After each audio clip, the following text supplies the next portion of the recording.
அரண்மனையின் அந்தி பசுமை. ஒரு வரலாற்று பேய் கதை. காலம் 17ஆம் நூற்றாண்டு. இடம் சிங்கவாளர் அரண்மனை, தமிழ்நாட்டின் தெற்கு பகுதிகளில் ஒன்று. கதையின் தொடக்கம். சிங்கவளர் என்ற ராஜ்யம் இருந்தது. அதன் மத்தியிலேயே சிங்கவளர் அரண்மனை அமைந்திருந்தது. இந்த அரண்மனையை சுற்றி பசுமையான மலைகள், ஆறுகள், மரவனங்கள் இருந்தன.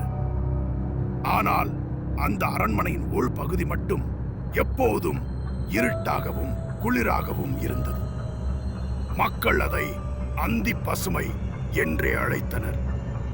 அந்த இடத்தில் யாரும் செல்லவே மாட்டார்கள். முன்னோர்களின் துயரம். அரண்மனையின் பழைய மன்னன் வீரபாண்டியன் தனது தங்கை கேசவிகையை ஒரு எதிரி சாமர்த்தியத்திற்கு மனம் முடிக்க கட்டாயம் செய்தார். ஆனால் கேசவிகை தனது காதலனான ராகவனை மட்டுமே விரும்பினாள். அந்த காதல் ஒரு சாதாரண காதல் அல்ல, இருதயங்களின் ஒன்றிணைவு. தன் அண்ணனின் கட்டாயத்தால் அவளது காதல் தகர்ந்து போனது. ராகவன் காவல் வீரனாக இருந்த போதும் அவரது உயிரை மன்னன் எடுத்துக்கொண்டான்.